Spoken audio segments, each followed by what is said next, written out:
Welcome to the Deep Dive. Today, we're tackling a really significant and, well, ongoing issue. The possibility of an Israeli buffer zone inside Gaza and what that actually means for Palestinian territory. You sent in a really powerful set of sources on this, and we've been digging into them. That's right. We've got quite a mix. Articles from Jewish Currents, Al Jazeera. There's a very active Reddit discussion, too. Right, I saw that. And then some more formal analysis from the Institute for National Security Studies, INSS, a pretty tough report from Human Rights Watch. Yeah. And also the perspective of Professor Monica Hakimi on international law, specifically around territory conflicts. Okay, so our goal today, it's pretty straightforward. What do these sources, when you put them all together, really tell us about this potential buffer zone?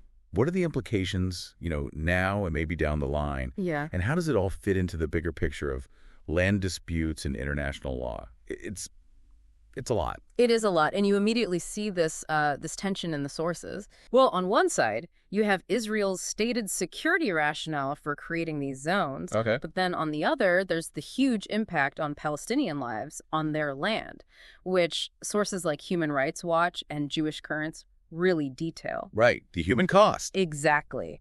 And then there's the whole international law angle, which Professor Hakimi helps unpack. How does the law view these kinds of actions? Okay, let's start there then. Let's try and get a clearer picture of this buffer zone. What does it actually look like? What sort of scale are we talking?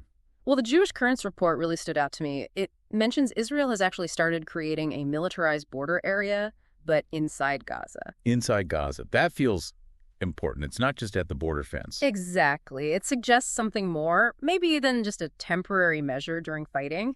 And the Reddit discussion, wow, it really gets into the potential scale. How so? There are quotes attributed to Defense Minister Katz saying Israel plans to capture extensive territory. Extensive territory. To add to these buffer zones along all of Gaza's borders, that's a pretty sweeping claim. All borders. And it gets more specific, right? Yeah. That same Reddit thread mentioned something from NPR. Yeah, it cited NPR saying that already more than half of Gaza is basically inaccessible to Palestinians because of existing Israeli security zones. More than half.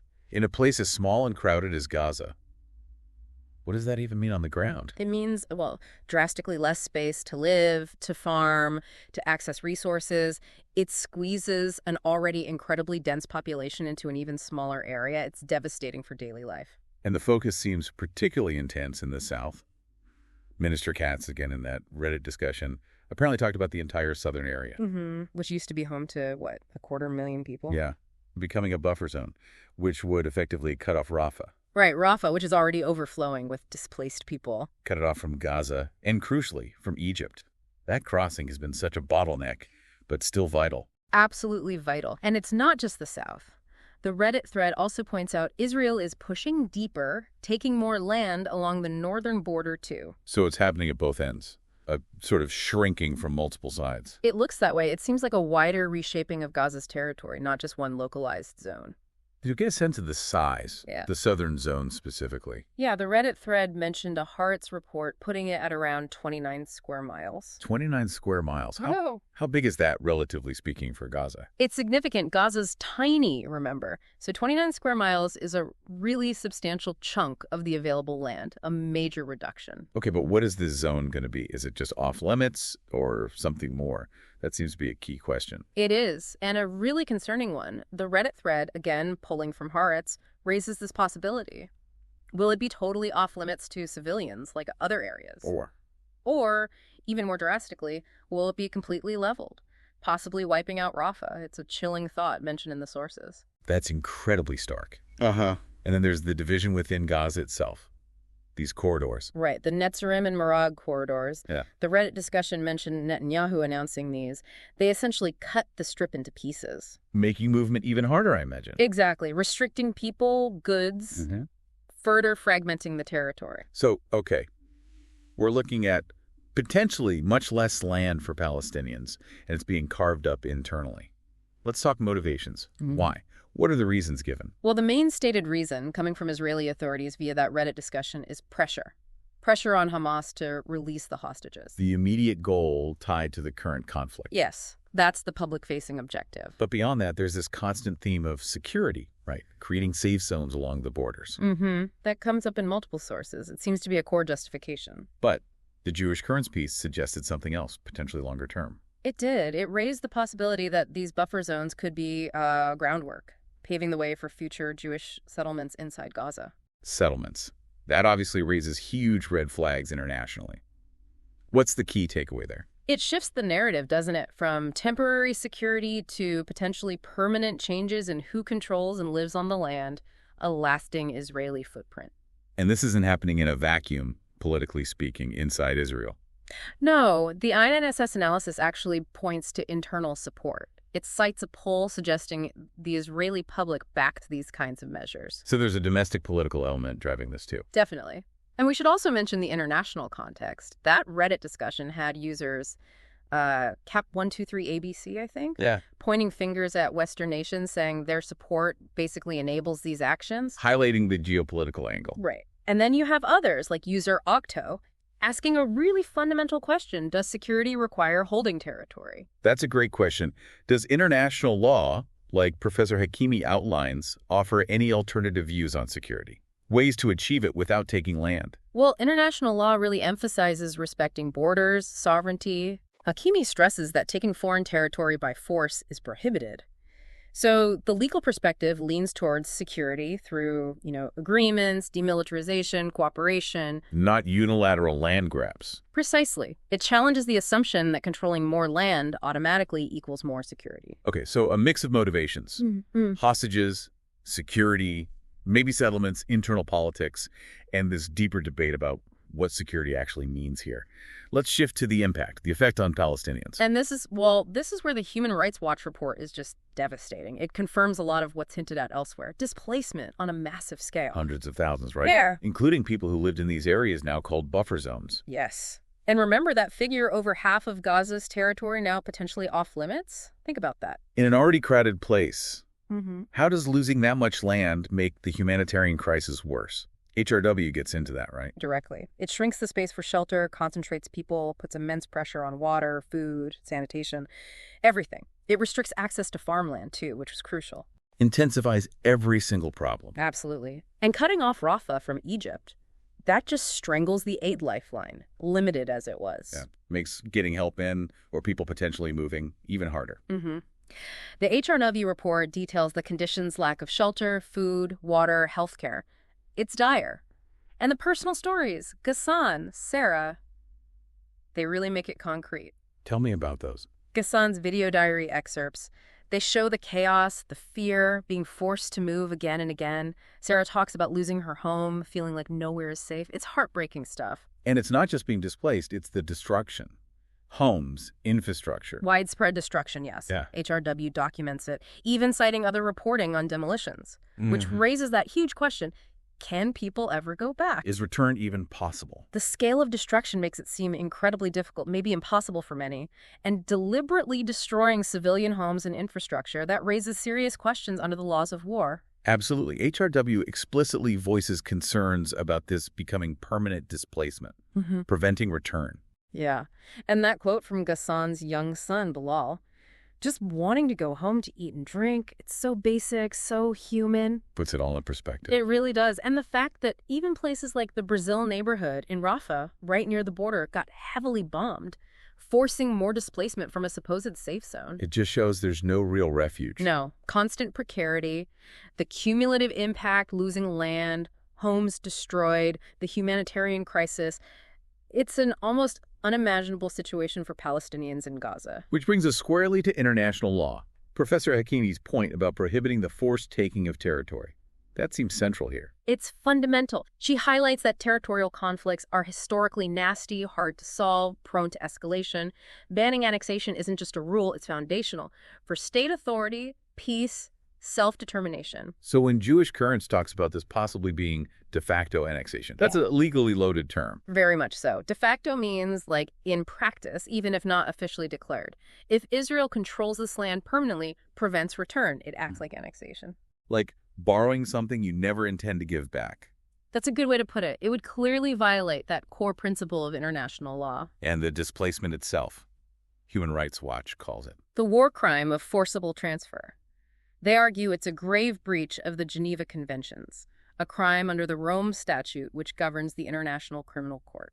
So moving people for safety is sometimes allowed, but there are strict rules. Very strict. It has to be temporary, genuinely for safety or military necessity, and crucially, you have to ensure people's welfare and their right to return home afterwards. And HRW says Israel hasn't met those conditions. Their findings strongly suggest not, and then you add the UN's stance on settlements consistently calling them illegal. Which Al Jazeera highlighted. Right, so if these zones are for settlements, as Jewish Currents suggests, that's another layer of illegality under international law. And the ICC, the International Criminal Court, is already investigating alleged crimes in Gaza and the West Bank. Correct. As HRW notes, this means there's potential individual accountability down the line for actions deemed war crimes, including forcible transfer. Okay, so legally, this is highly problematic, potentially violating core principles and constituting war crimes. Yeah. Let's look at strategy now. Alternatives. What does the INSS analysis say? Well, INSS acknowledges Israel's core interest. Eliminating threats from Gaza, achieving long-term stability, they actually explore different ways forward. Like what?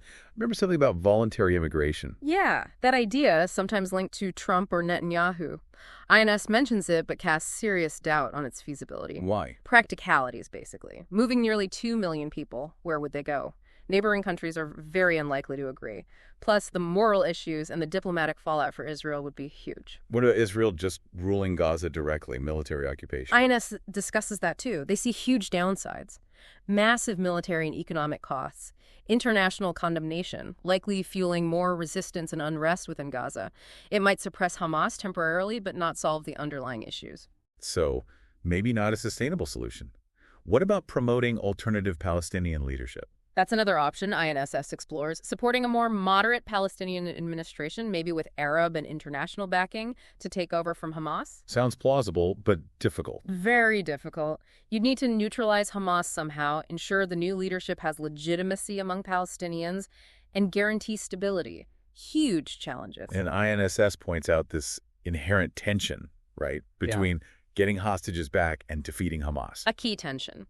Pushing militarily to weaken Hamas might endanger the hostages. Negotiating for hostages might let Hamas regroup. It's a terrible dilemma. That INSS report also mentioned an Egyptian plan. Appendix A, I think. Yes, the Egyptian Rehabilitation and Recovery Strategy. It's ambitious. A multi-phase plan for rebuilding Gaza post-conflict. What does it involve? Massive investment in infrastructure, housing, public services like health and education, economic development to create jobs. It envisions the Palestinian Authority playing a role in governing, too.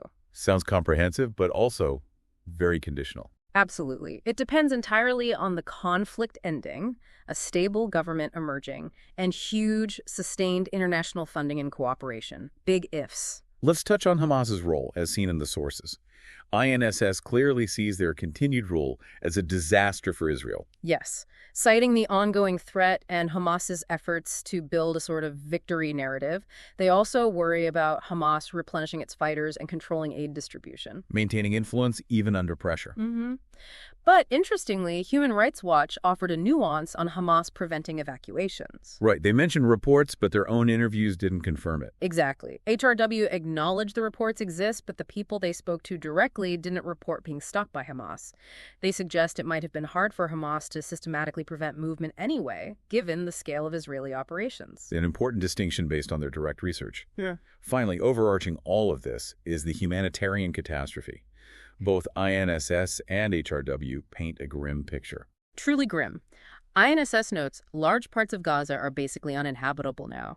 Destruction, economic collapse, mass unemployment, desperation. And HRW provides those awful specifics. Yes. Severe lack of water, electricity, fuel, farmland destroyed, malnutrition, risk of disease, very little aid getting in. Yeah, the testimonies they gather just show a daily fight for survival. Lack of basics, overwhelming despair. The human suffering is immense and ongoing. So as we wrap up this deep dive, let's try to synthesize. What are the main takeaways from weaving all these sources together? Okay. I think first, this Israeli buffer zone isn't just talk. It's actively shrinking Gaza significantly. This raises very real concerns about de facto annexation and permanent displacement. Second, while Israel frames it as security, the human cost for Palestinians is catastrophic, as HRW and personal accounts show, and it raises serious questions under international law. Right. The legality is a huge point. Yeah, definitely. Third, the long-term strategy is unclear and contested. Alternatives like military rule or new governance face massive hurdles, and the goals of hostage return and defeating Hamas are often in conflict. And the humanitarian crisis is just beyond description, worsening daily. Exactly. It underpins everything. So hopefully for you listening, this gives a much deeper, more layered understanding of this incredibly complex situation. We've looked at news reports, legal views, strategy analysis, and crucially, the human stories. Yeah. And maybe a final thought to leave people with, picking up on Professor Hakimi's point about territorial conflicts globally. Go on. What are the wider ripple effects when actions like these are taken? For international law, for resolving other conflicts, how do we actually square one side's immediate security needs with another's fundamental rights and territory? There's no easy answer. No, definitely not. It really forces you to think about the foundations of international order and human rights.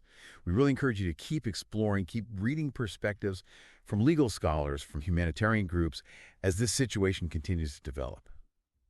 Thank you for joining us for this deep dive.